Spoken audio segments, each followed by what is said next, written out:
for me, I think that's how I get the best out of myself. I'm not necessarily sure I was racing at my best when I was like going into races, knowing that I would probably win. But going in, like, I don't want to embarrass myself. I want to belong here.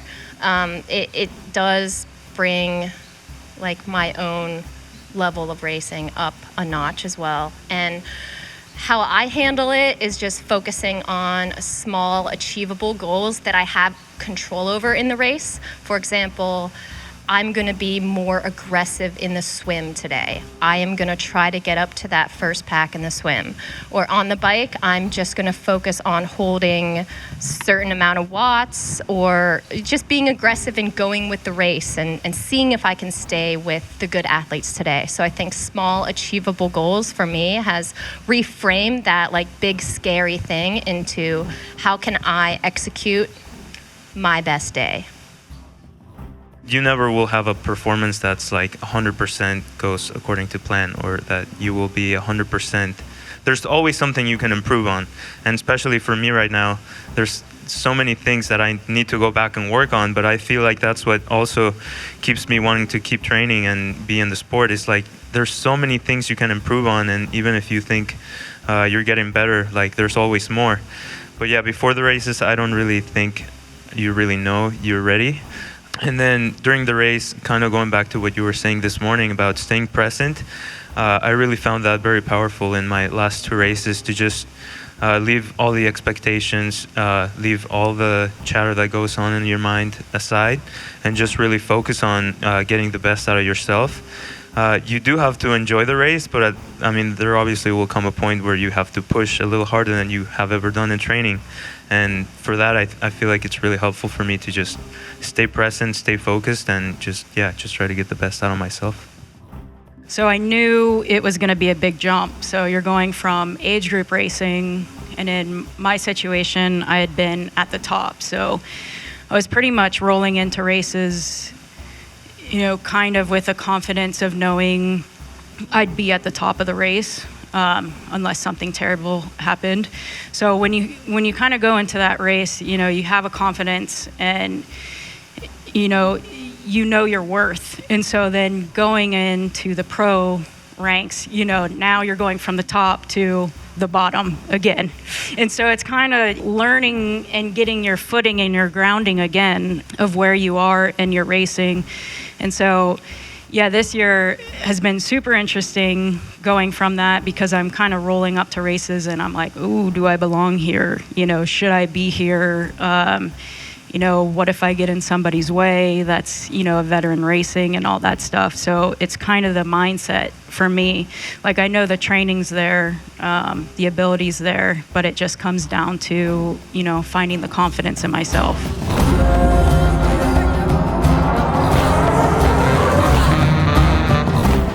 Welcome to the Yogi Triathlete Podcast. I'm Jess, and I'm here with my co-host, BJ. This show is where we have been sharing stories of people looking, finding, and living their purpose since 2016.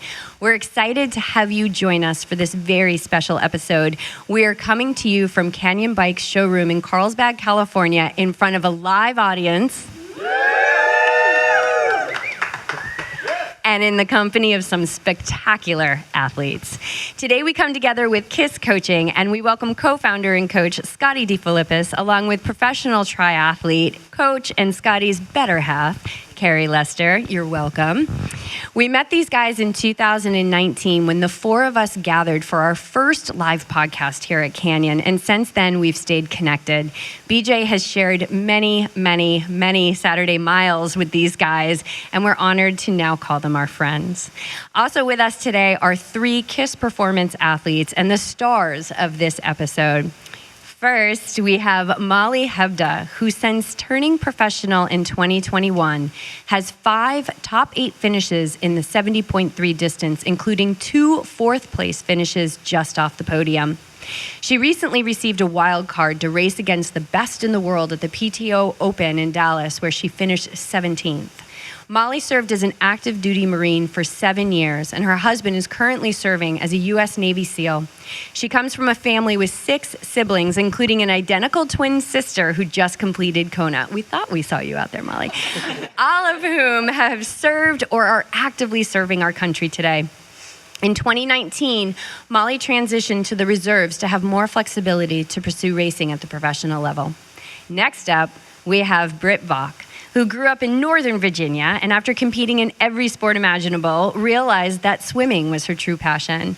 After college, while coaching swim for one of the nation's most established clubs in Washington, D.C., she picked up the sport of triathlon.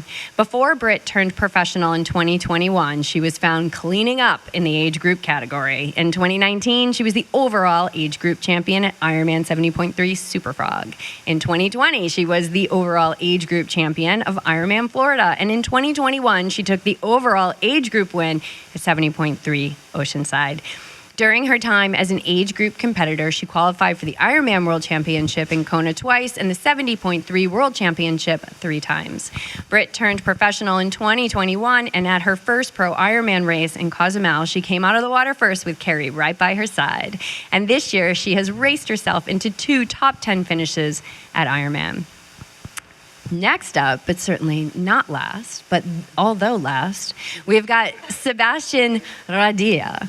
He moved to San Diego with his family from Mexico City in 2016. His father is an avid triathlete, and it felt natural for Sebastian to take up the sport. Sebastian is a top age group athlete, currently found not just at the top of his age group, but frequently at the pointy end of the overall field. Sebastian finished 2nd in his age group and 5th overall at his first 70.3 in Oceanside in 2021. This year, he claimed 2nd in his age group, the uber competitive Ironman 70.3 Boulder, 2nd in his age group and 4th overall at Ironman 70.3 Santa Cruz, and just last week, he took the overall W at the Mission Bay Triathlon. I could go on with their impressive stats. Seriously, you guys, you should have seen the stuff that they sent me. But I think we'd all rather hear from our guests themselves. So right now, I'm going to pass the mic over to Scott and Carrie to tell us more about KIS Performance and these burgeoning athletes. Take it away, guys. Hello, everyone. Thank you for coming. Carrie and I, we had decided, we had this vision along with our business partner, Brad Williams, in KIS Coaching, that we wanted to start a development program because the 3 of us had been looked after throughout our careers. And the last 6 years of Carrie and I's career, we figured out how to go out and find sponsorship and leverage our age group base to attract some fantastic partnerships, one being Canyon. So last year, I'd made the decision to retire and focus on full-time coaching and really try and make this team thing work. Carrie has taken the year away from racing this year, which has allowed her to mentor these guys in a different way, not just being, their training buddy every day. So she's playing a different kind of a role. And we went to all of our partners last year with this idea, and some of them were all in and others weren't. So we've used this year to kind of prove that it can work, and I think we are actually pulling it off. So we'll sit down with everyone in the next few months and see what we can get going for 2023, 2024. Beautiful. Thanks, Scottie.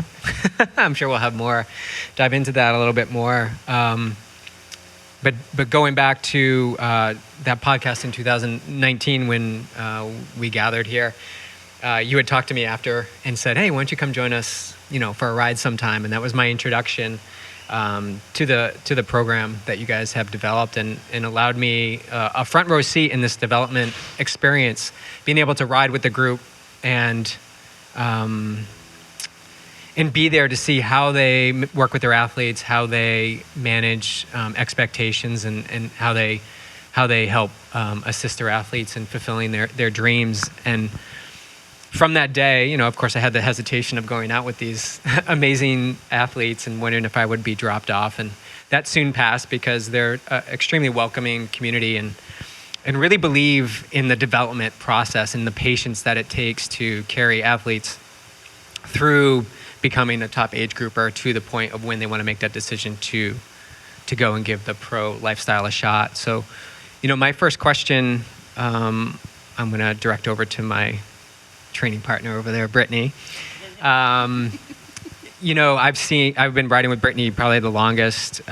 So we rode since 2019 together when she was an age grouper, and now she turned pro and is managing the pro life along with a job, personal life, social life, and all the things that happen as you transition. And so my question is, what has been your experience that you can share with the audience and those listening, moving from that age group, top of the age group, over to being a professional, and what that experience has been like for you, at least in this past year? And share as much or as little. Yeah, it's been a very interesting experience. So I knew it was going to be a big jump. So you're going from age group racing, and in my situation, I had been at the top. So I was pretty much rolling into races, kind of with a confidence of knowing I'd be at the top of the race, unless something terrible happened. So when you kind of go into that race, you have a confidence, and you know your worth. And so then going into the pro ranks, now you're going from the top to the bottom again. And so it's kind of, learning and getting your footing and your grounding again, of where you are and your racing. And so, yeah, this year has been super interesting going from that, because I'm kind of rolling up to races and I'm like, ooh, do I belong here? Should I be here? What if I get in somebody's way that's, a veteran racing and all that stuff. So it's kind of the mindset for me. Like, I know the training's there, the ability's there, but it just comes down to, finding the confidence in myself. So that's been kind of the biggest, I would say, shift or challenge going from the different racing. So it's been fun, but just challenging, and, it's just one step at a time. How do you work with that? Like, when you're showing up and I love that perspective. I had never even thought of it. Like, you're going into this field with, you've got some serious veterans in there, and you're like, you're trying to figure it all out. It's a totally different game, I could imagine. How do you work with that when you go in and you're starting to hear that chatter in your head? And we all, you guys, we all get this chatter. And Britt and I were talking on the ride, before we came here, and I'm like, the thing is, like, I wish I had different news, but that's not going to go away. It's how we manage it. So, how do you work with it? It's kind of, I don't really have answers for that. To be honest, it's kind of just taking a step back and, looking at what I've done, where I've been, what I've done to get to where I've been. And then thinking about the training and just kind of reaffirming, I am worthy, I can be here, I can do this.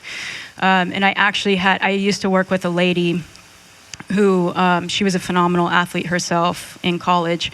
And she used to say to the swimmers, don't stress about what everybody else is doing.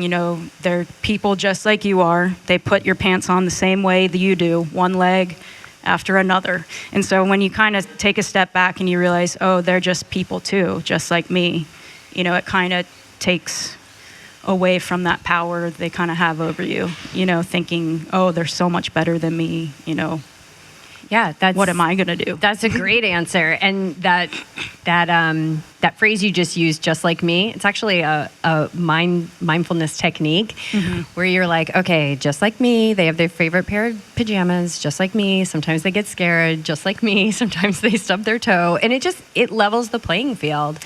Yeah. So that's a great technique. Awesome. Mollie, I kind of want to send this question over to you. Same thing. Like, what's that transition been like, going from age group to pro? Yeah, I mean, Brittany said it really well, where you are going at the top, where you're, I remember telling my mom, like, I'm gonna win tomorrow. At the end of my age group racing, I was like, or I'd be really, really impressed if somebody beat me tomorrow. So definitely come and watch. It's probably gonna be good. So then going from like that mindset to like what Brittany said, the bottom, and you feel like, oh, maybe I don't belong here. Maybe I'm not as good as these other athletes. It's for me, I think that's how I get the best out of myself. I'm not necessarily sure I was racing at my best when I was like going into races knowing that I would probably win, but going in like I don't want to embarrass myself. I want to belong here. It does bring like my own level of racing up a notch as well. And how I handle it is just focusing on small, achievable goals that I have control over in the race. For example, I'm going to be more aggressive in the swim today. I am going to try to get up to that first pack in the swim. Or on the bike, I'm just going to focus on holding a certain amount of watts, or just being aggressive and going with the race and seeing if I can stay with the good athletes today. So I think small achievable goals for me has reframed that like big scary thing into how can I execute my best day. All right, Sebastian, you're Hello. up. Hello. You're so new to this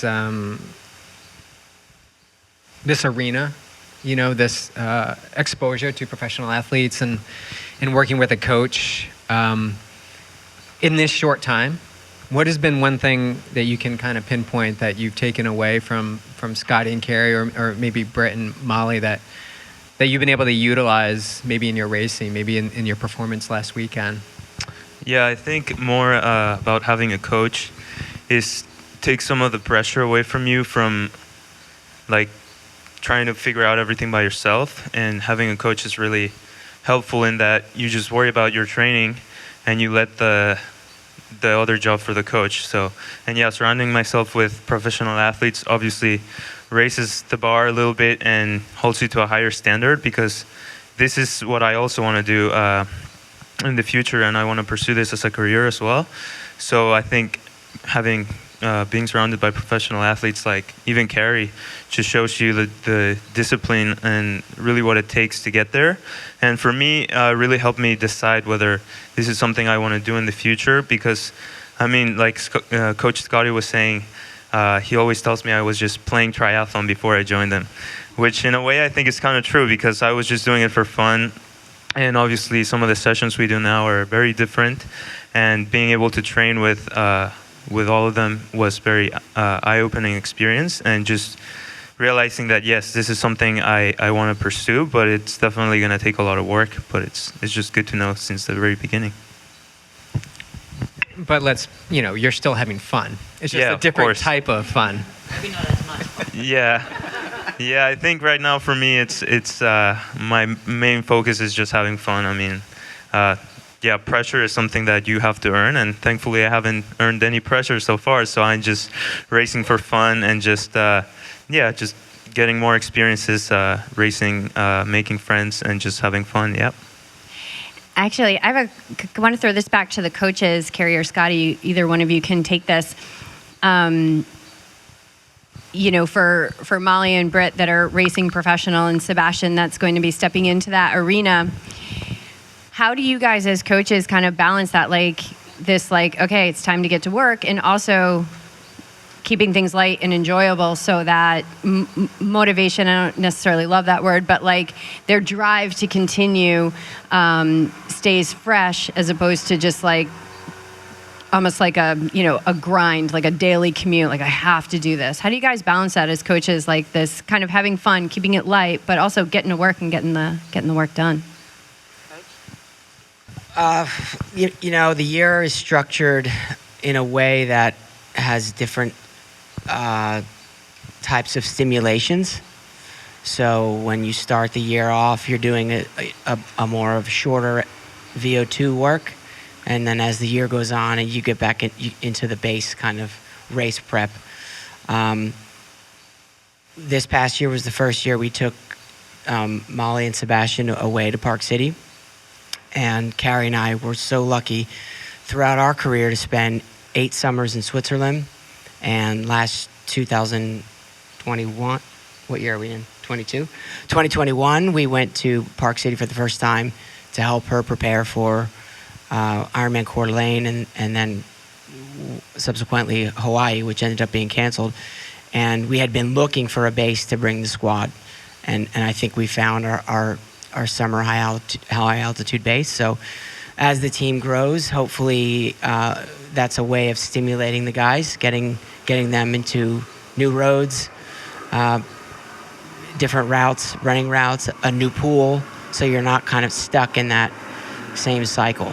And that's something we learned from our mentor, Brett Sutton. You know, when you were trained by Brett, you were in and out of camp, whether it was Thailand or the Philippines or Australia or New Zealand, Switzerland. You know, he moved you in and out of camps throughout the year.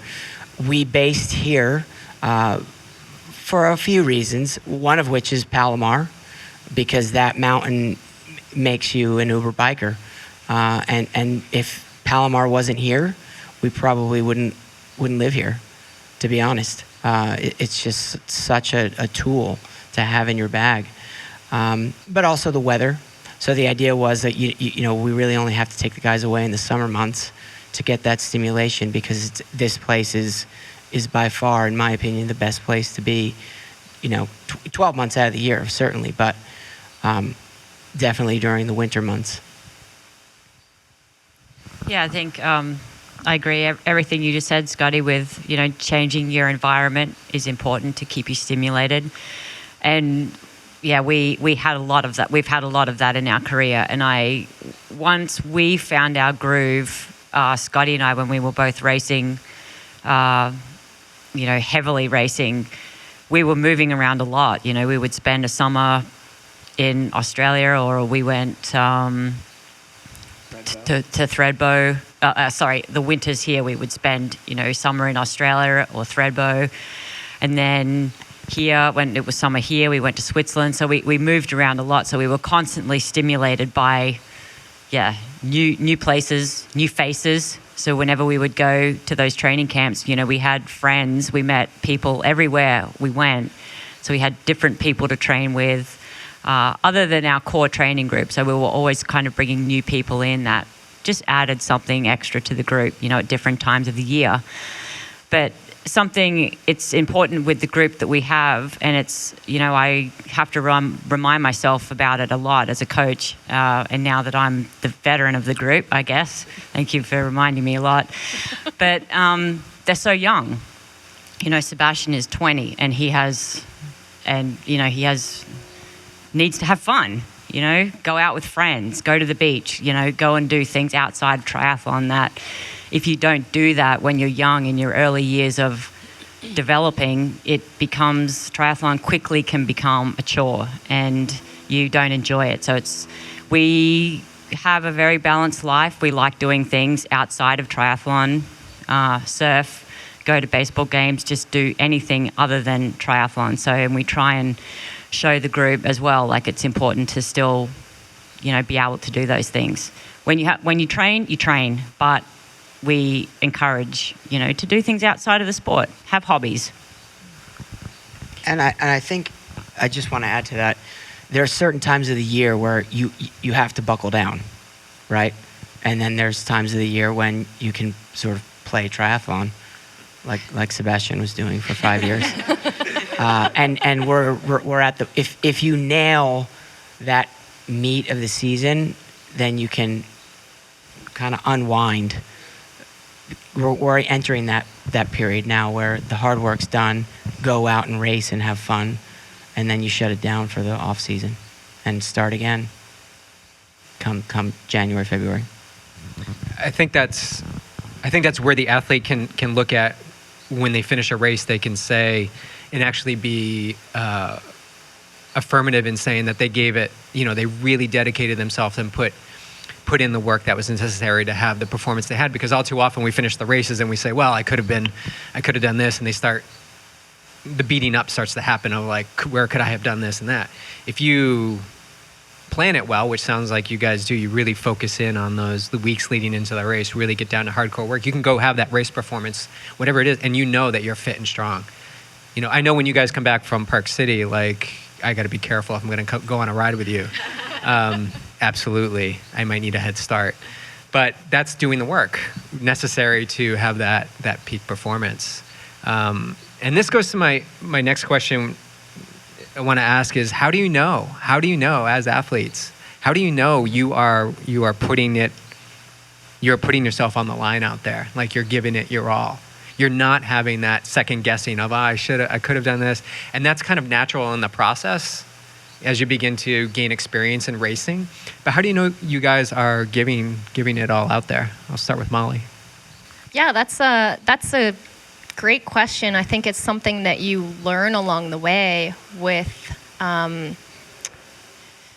long distance racing. It's not like you're sprinting the entire time, but the 70.3 distance, which is what I've been focusing on mostly, is kind of this sweet spot between a long endurance day and super fast. So one of the things that I've had to learn, I'm still learning as a professional in this distance, is just how hard you have to go in a 70.3, especially on the bike. Like, it's really hard to bike that hard for that long. And if you bike too hard, then your run is, not that great. And it's just this constant finesse of you have to go out there and try different things and see what works for you. And in the summers when we go to Park City, we don't have any distractions. We basically don't go anywhere except to train, and that's all we do for 2 to 3 months. And then you come back to normal life, and you have to fit in everything else again, and you have to fit in that social interaction and going out with your friends, and it can be a little bit of an adjustment period. But I think giving it your all in a race it's almost like something you have to learn. And I'm still learning it. Sebastian, what about you? How do you know when you're giving your best? What does it feel like to give your best? I feel like before the race, like you never really know if you're ready, at least in my opinion. Like, especially as I'm developing, I feel like I'm not really ready to race. That's what I think in my mind. But I mean, you never will have a performance that's like 100% goes according to plan, or that you will be 100%. There's always something you can improve on. And especially for me right now, there's so many things that I need to go back and work on, but I feel like that's what also keeps me wanting to keep training and be in the sport. It's like there's so many things you can improve on, and even if you think you're getting better, like there's always more. But yeah, before the races, I don't really think you really know you're ready. And then during the race, kind of going back to what you were saying this morning about staying present, I really found that very powerful in my last 2 races, to just leave all the expectations, leave all the chatter that goes on in your mind aside, and just really focus on getting the best out of yourself. You do have to enjoy the race, but there obviously will come a point where you have to push a little harder than you have ever done in training. And for that, I feel like it's really helpful for me to just stay present, stay focused, and just try to get the best out of myself. What about you, B? Well, I think leading into races, I kind of draw on my training. So I'm a very visual person, and I know like we upload our training into Training Peaks. So I know this drives Scottie nuts about the color codes on there. It's like yellow, red, and green. And so if you've completed the training how you're supposed to, it's green. And that's my favorite color. So for me, I kind of draw on that, knowing that I've checked all the boxes, and I can scroll through my Training Peaks and just see green, green, green, green, green everywhere. So, just having that kind of mental boost going into a race, like I know that I've done the work and that the work is there. And so that gives me a boost. And then going into the race, kind of giving your all. I don't necessarily think it's all about physical performance, giving your all, but it's also your mental performance and how you're attacking the race and listening to your body. And, you know, being a little bit smart out there. And like, if you feel like your legs are burning a little bit too much on the bike, you know, especially in an Ironman, being smart and backing off just a little bit so that you're going to have a good run, or you'll make it through the bike and not blow up. So yeah, just for me, I think it's more than just physical. It's about the whole aspect of physical and mental and just playing smart. Yeah, absolutely. It's never just one thing. It's all the things. It's a million little things. And speaking of a million little things, you guys all have full lives. Sebastian, you're in college. Mollie's got 2 jobs, racing professional. Bee's got a couple jobs, racing professional, she's on the podcast circuit. I want to talk about balance, because I think there's a myth I would like to demystify, that like when you turn professional, you rest and you eat and you collect checks and you train and then you get to race. And what I've learned through 335 podcasts is that is not the case at all. And so, Brittany, you're a coach. You also work at Win, and then you're also racing and training. Like, without having to really like define what balance is, I think we all have our own idea of what it is, and sometimes things are out of balance, and that's okay too. But how do you manage everything? I mean, getting that Training Peaks page to look green, which is like every coach's dream.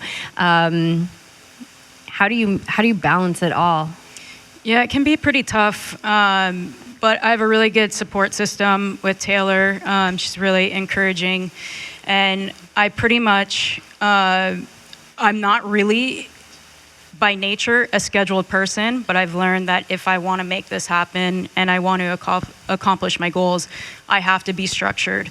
And so pretty much I know, you know, about when I'm going to bed, when I'm waking up, and then I know, like, okay, in the morning I'm doing a swim or a bike or a run. Like, something's in there. I schedule it for right before work, go to work. You know, that's kind of my recovery. I don't think it's too strenuous. I'm not on my feet like I used to be coaching swimming. So it's a lot more recovery than I used to get. And then I know, like, I'm coming home, I'm having a little bit of a snack, and then I'm going to do my next training session. And then I think just the balance part of it is having Taylor be so supportive of it and taking care of what needs to be done and allowing me to, you know, fulfill this dream of mine and just keep it structured and just know this is when I do this, that's when I do that. Now is the time for family, dogs, all of that stuff. Yeah, I'd just like to say that if you're racing and Taylor is spectating, she shares that support. Nobody has ever yelled at me and cheered me on as exuberantly as Taylor did. She's actually a professional spectator. She's amazing. She rolls in with the backpack and all her tech gear, all the chargers. She has everybody on the tracker. She knows where everybody is. Yeah, if it's a local race, she's got the dogs in a trailer with doggles on behind her. So whatever races that Bee's doing, make sure you sign up for them, because Taylor will be there to support you as well. So thank you, Taylor. Sebastian, how about you? School, training, racing, and you haven't taken that step into professional racing yet. So that's something you're working towards, and you gotta earn the cred to get there. Yeah, for sure. But I think, school definitely, I actually think it helps me rather than, like, some people I know my age that are kind of trying to make this jump to go professional. I think a lot of people decide to go the route and not go to college, and I actually think it benefits me to go to college, because as Coach Scottie knows, sometimes I can overanalyze things a little bit, or my mind can go get too much into triathlon. And for me, I think just going to school and completely forgetting about triathlon, like, I have a test, the professor doesn't care if I didn't have a good session before, you know, I still have to do good on my test. So I think having that balance is really helpful, but at the same time, going to Park City and focusing on triathlon over the summer, it does become a little unbalanced, like leaning more towards triathlon, but I think that's also good. And coming back home and having school and being able to divide the two really, really helps me and keeps me fresh and not over analyzing anything. What about you, Mollie? How do you got 2 jobs, racing professionally. Tell us your secrets. It's a lot, and especially, you know, my husband is gone a lot for work, and he was just gone for 6 months on deployment, so there was a lot that I had to handle on my own, even outside of those things. There's definitely times where I really, really just want to do triathlon and only triathlon, but it's really hard to do to make a living in this sport when you're new and you're just up and coming professional. So unlike Brittany, I actually am a super structured person by nature and thrive on structure and love it. So I feel like the more that's on my plate, the better my the logistics of my day are planned out. So Coach Scottie makes it pretty easy in that we have a routine that we stick to, and the days are very similar. You know what time you're going to meet at the pool. You know what your Wednesdays are going to be, long rides followed by runs, and you have this structure already in place from having a coach that structures your training, and then from there planning out all the tasks that I need to do, like in the in-between time. And I was very conscious of like what I chose for my occupation. I wanted to. Triathlon can sometimes feel like a selfish sport because it's so much about your own training and your own performance, and it wasn't good for my mental health to only be focused on myself. So I sought a career where I could give back, and so I work in the nonprofit space, and I'm giving back to veterans who have served our country, and I work in the health and wellness space for veterans for an organization called Team Red, White, and Blue. So in my free time, I get to help other people with their wellness journey, which helps me feel more well-rounded as a person. I think that's important for athletes to find what specific cup needs to be filled in order for you to excel at the sport of triathlon, and it's different for everyone. But sometimes you need to go outside in service to bring back to yourself so that you can continue to pursue this dream. And being around each other in a group and community, and as Scottie and Carrie developed this program, you know, you can see the opposite ends of the spectrum. You can see I would like to be more on time or organized, and maybe I can be a little bit more flexible. So can you all see the opportunity being around each other to grow and expand versus stay so narrowly focused? Like, I think it's really important to see that contrast. And it shines a bright light, at least from my experience, of where I can bring my game up a little bit. Have you guys experienced that with each other? Yeah, absolutely. There's a lot of things about these two that I would. Well, let's get to it. Yeah, I mean, we're all warmed up now.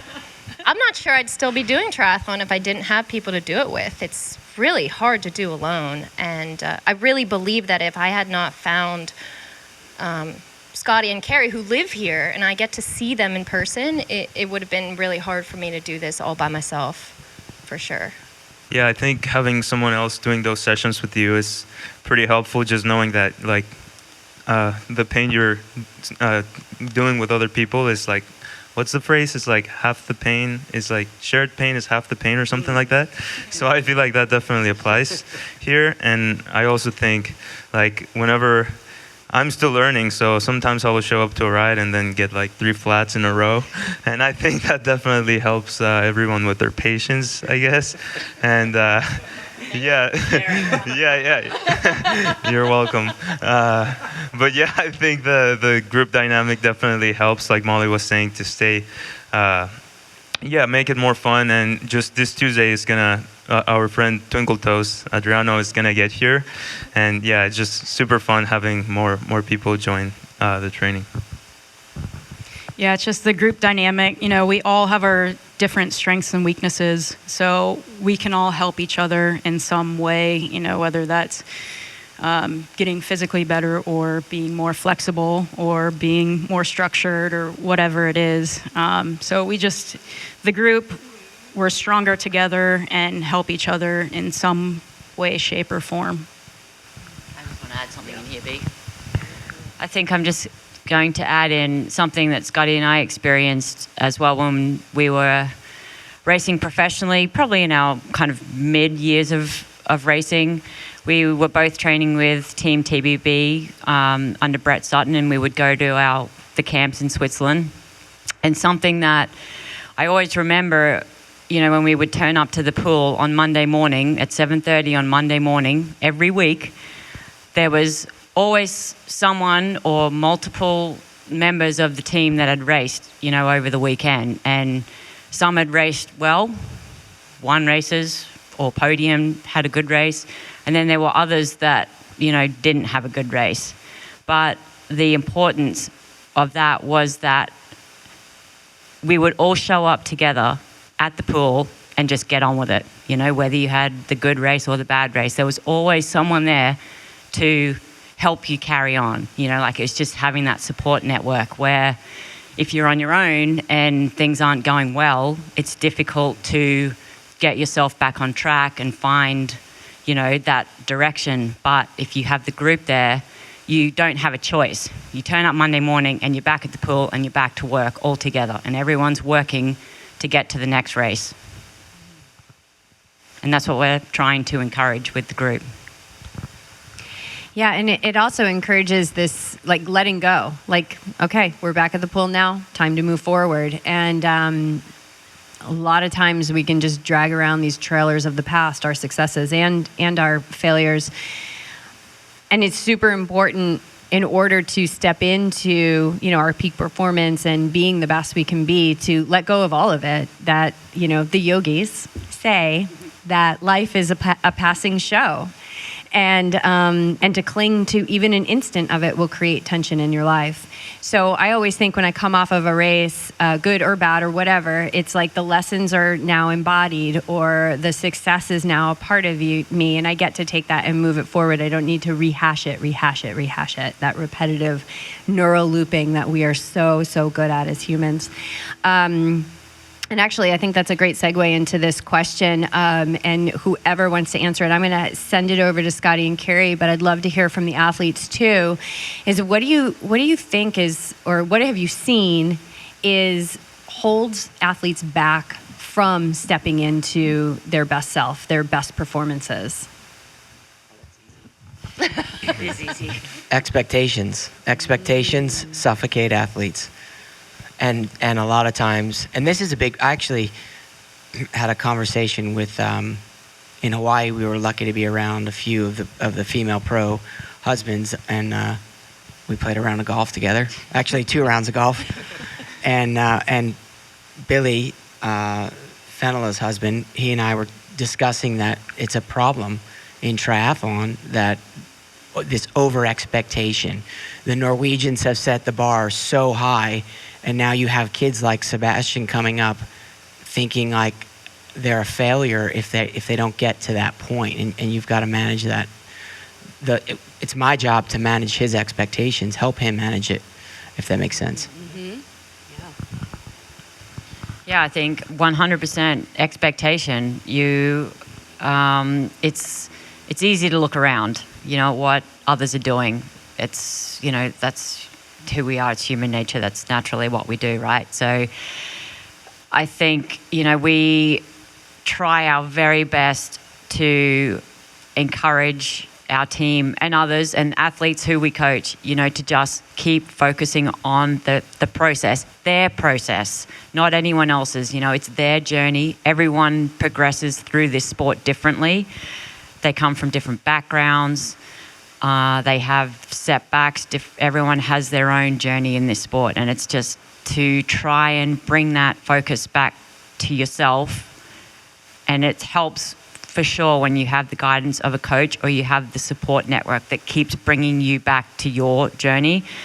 It's really important, because we all get caught up in looking at the races that just happened last weekend in Hawaii, and automatically it puts expectation on people because you want to get to the best level you can get to.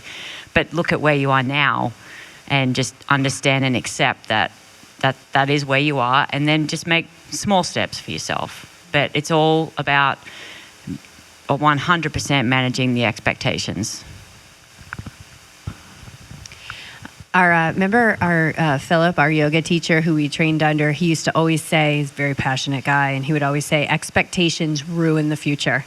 They ruin your future. Like, let go of them. Just be right where you are, move forward from there. You take care of you, and what other people are doing is none of your business. What other people think about you is none of your business. Keep your focus inward and move forward. I'd love to hear from the athletes, either your perspective on that, what you think holds athletes back, or your own personal discovery. And perhaps that is maybe a story where you did hold yourself back. Yeah, I mean, I agree 100%. Expectations, put a lot of pressure on us and can ruin a lot of races. And it's also fear of failure. And putting a goal out there and wanting to get it, and you can go into a race and be like, oh, maybe I'm not going to hit this time or this place or something, and you just have that fear kind of takes over and overwhelms you.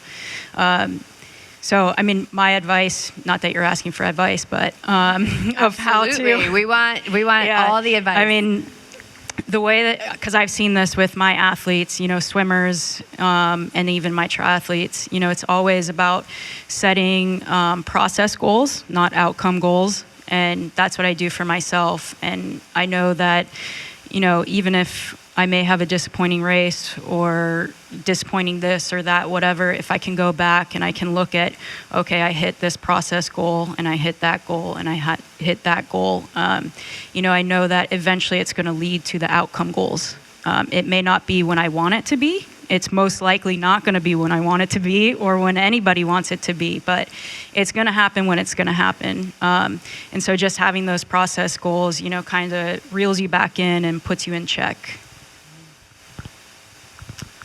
Yeah, I think for me, the biggest thing for fighting against expectations, because it is a really hard thing for me to do, is really focusing on yourself and just looking at the things really long term and just really focusing on what you're going to do and not really get caught up with bad results, because that's something I really like about triathlon. It's like whether you have a good day or a bad day, you wake up the next day and do what you were going to do regardless. If you won the race, you're going to go swim. If you lost the race, you're going to go swim anyways.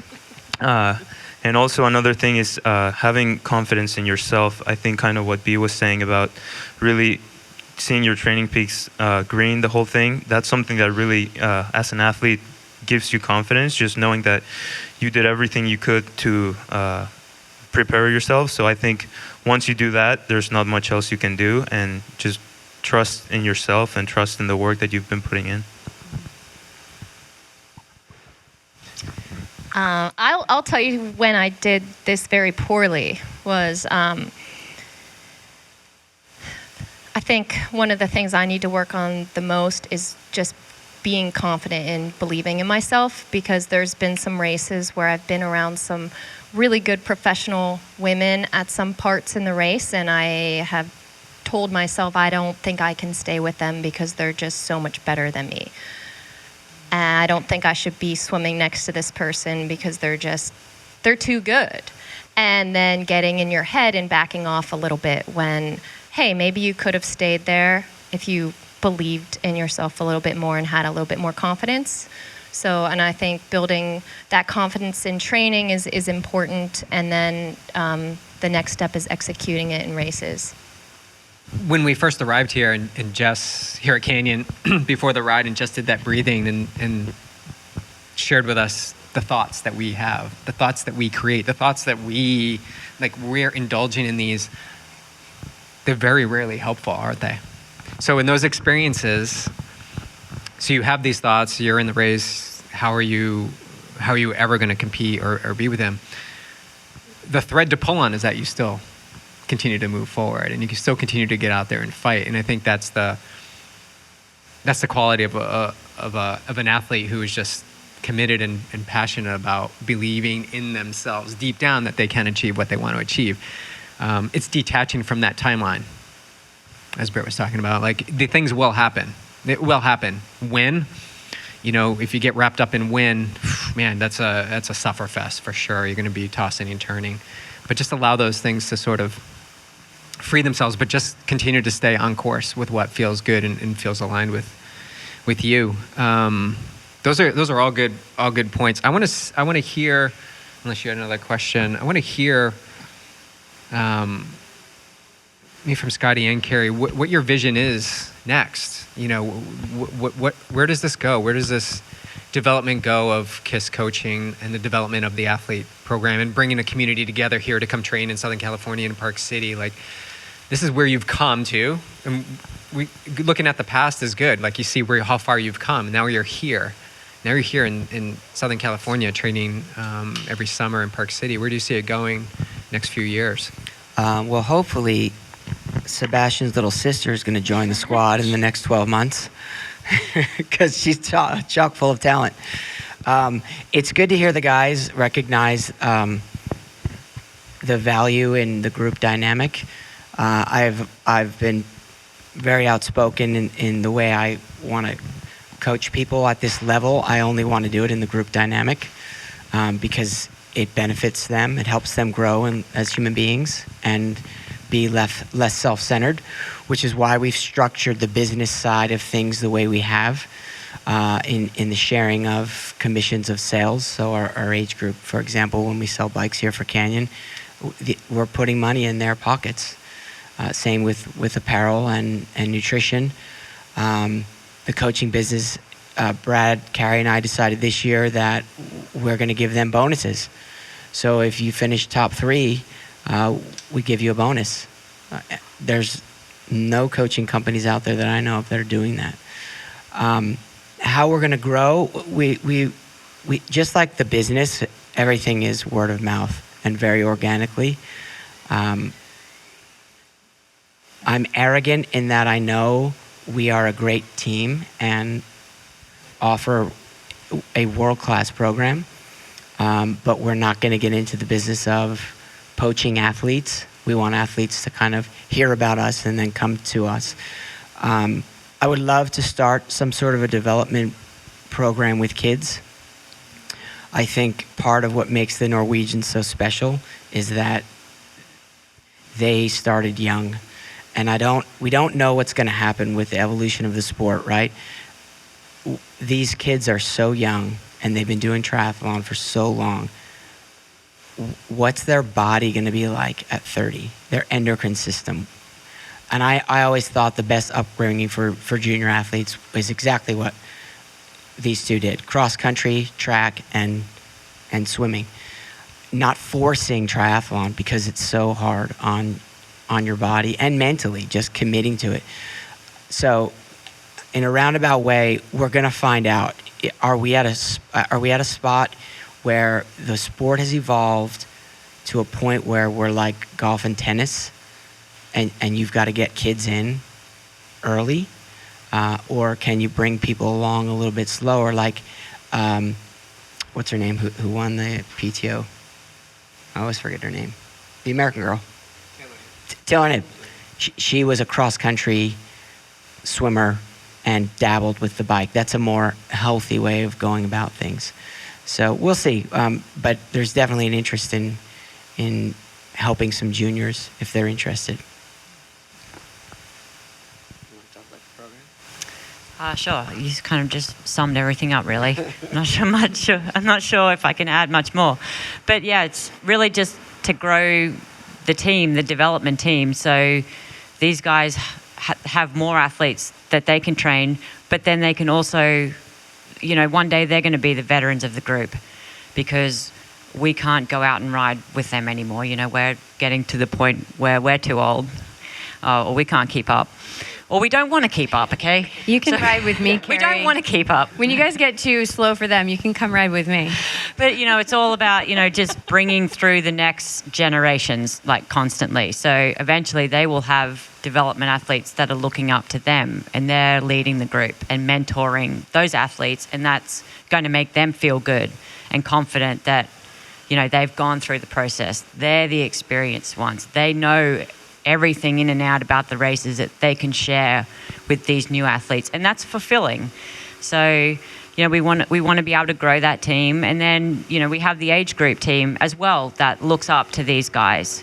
So we just we have our community, and we just want to keep growing it and allow them, you know, to benefit from it, make a living from it. And yeah, it's a great sport, and it can be a great life if you know, you follow the path and stay the path. Oh yeah, stay the course. I think it's super exciting. It's really cool to sit here and you know, in 5-10 years we can reflect back on this day and see where you are now. And I think the sport of triathlon is in a really like what's going to happen kind of phase, and it's growing as it continues to do. But really honored to be here with you guys. Love having you in our lives for sure. And I want to open this up to our audience to see if there are any questions. You've got all these amazing people here. If you have any questions, nothing is off the table. Anyone? Yes, come on up. I want you to have the mic. What do you guys love most about triathlon? Loaded question. They need the mic. This is a hard one, but I don't know. I just really like the lifestyle. I do like the races, but I think you have to love the process to really stay the course, like Carrie was saying. And yeah, I just love everything about it. I mean, obviously there's sessions that you just gotta do, and you know, it's just a grind doing that. Last little hill up Rincon on our Palomar rides, that definitely is not something I enjoy. Yeah, character building. But for the majority of it, I really enjoy the lifestyle of it. I think it's a pretty healthy way to live your life, and I enjoy just meeting friends and making friends through triathlon. And I think all the people that are involved in it are really amazing people. And yeah, everything that surrounds the sport, I really enjoy the environment and the training and the racing, of course. Okay, I love exercising, and I love that triathlon lets you compulsively exercise with a purpose. I love it. That's great. Yeah, I mean, kind of what Mollie said, but I'm a very active person. I can't just sit at home all day doing nothing. I mean, I can when I'm recovering, but like if that was an everyday thing, I wouldn't be able to do it. I'd go crazy. So just staying active, getting moving, and, you know, being a part of a group, and also meeting a bunch of people along the way, people that I probably never would have met ordinarily outside of triathlon. Like I never would have met anybody up here if it wasn't for triathlon. So, you know, creating a healthy lifestyle, being active, and then meeting people along the way. Yeah, the lifestyle. It's so addicting. Anybody else? Questions? So I have a daughter, and the question is around starting children young. There's the talent, experience, and then what was the last one? It sounded so good in my head.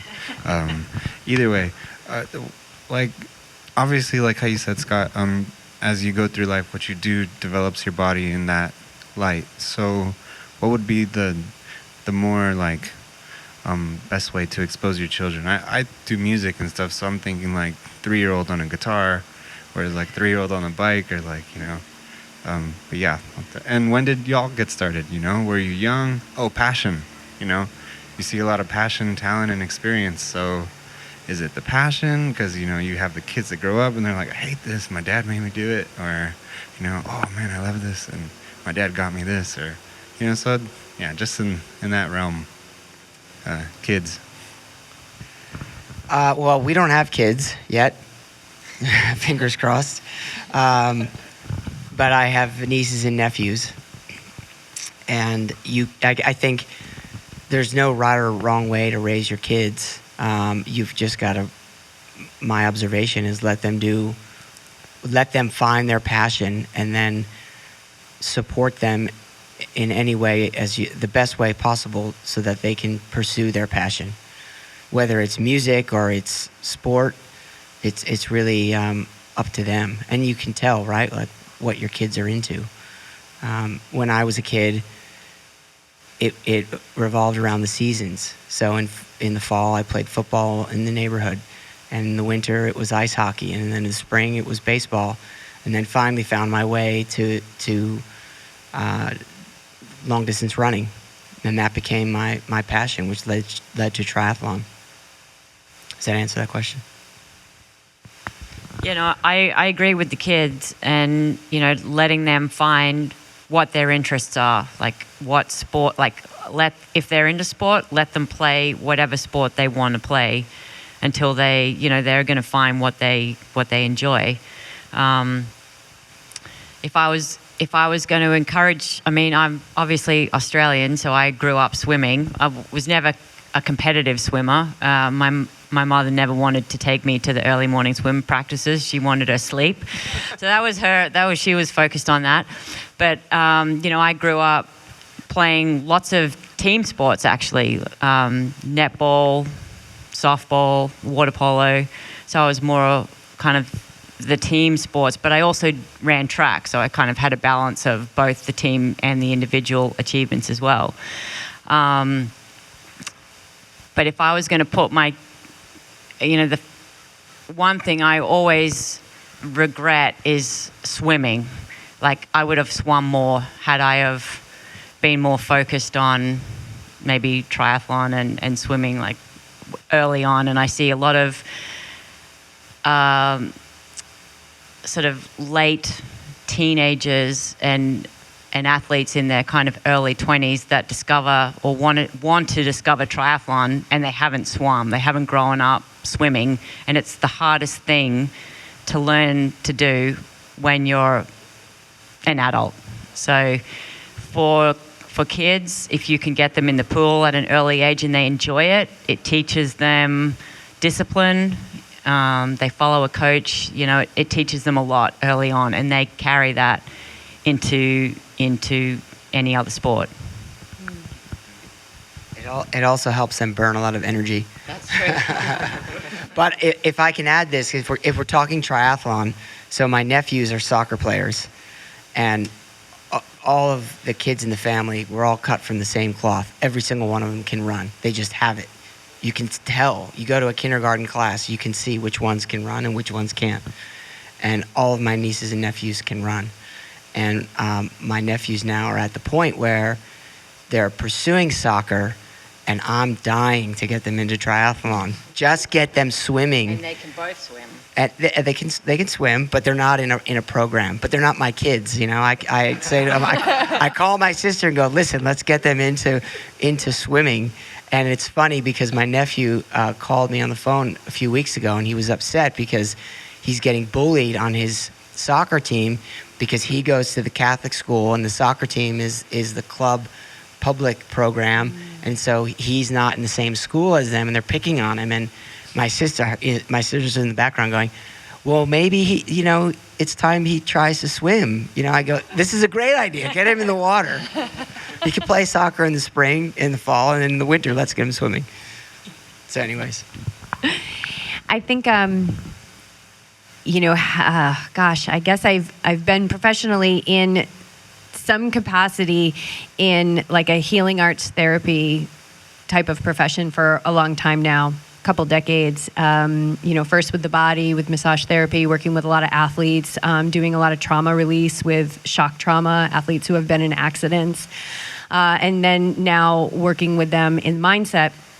And a theme that I see, which really shocked me, but it doesn't anymore, is that there's a lot of people that don't know what they want, and they don't know what they love. And so as you observe your daughter and you watch where those natural gifts are,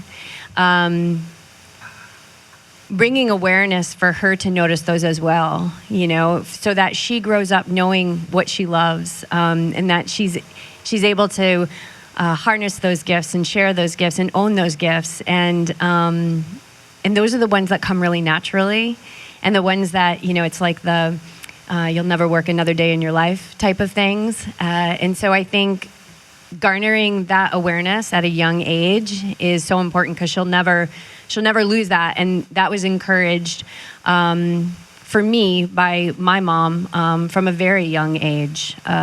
She is a huge contributor to the mindset that I have, and that started as long ago as I can remember. So I think that There's never too early to start just mindful practice, being aware of what we're doing while we're doing it and how it feels. It's massive. Okay, anyone else? All right, I think we're going to wrap this party up. But before we do, I think we would be remiss if we did not talk about what canyons we're riding. So I have a Canyon road bike. I've got the Endurace. I bought it back in 2020.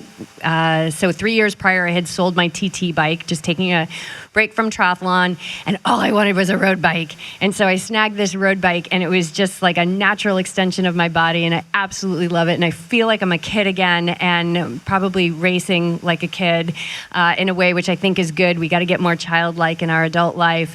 So I absolutely love it. And we were down in Costa Rica in May for a 5-day cycling challenge, some of the craziest climbs ever, like upwards of 30% pitches.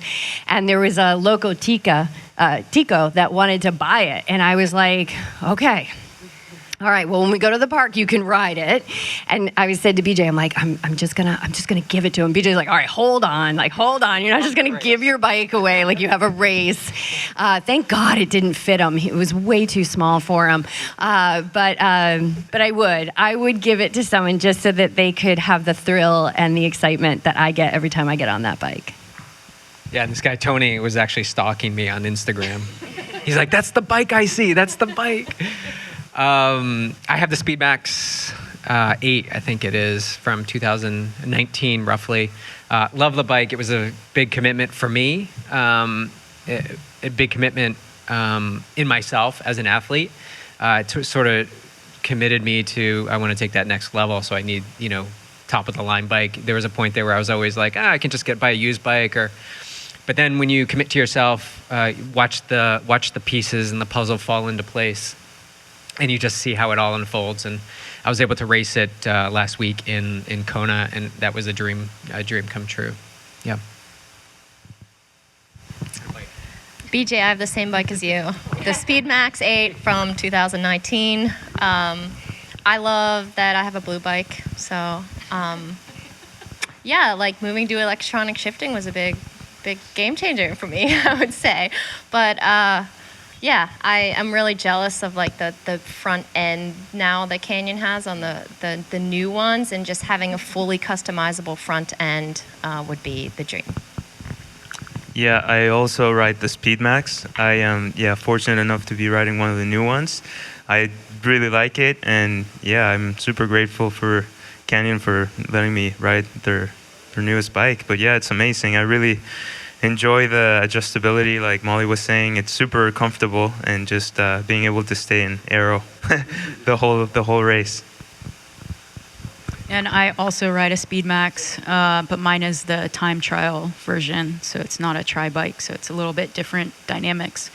But it's a very cool colorway with blue that shades into black, so looks really nice.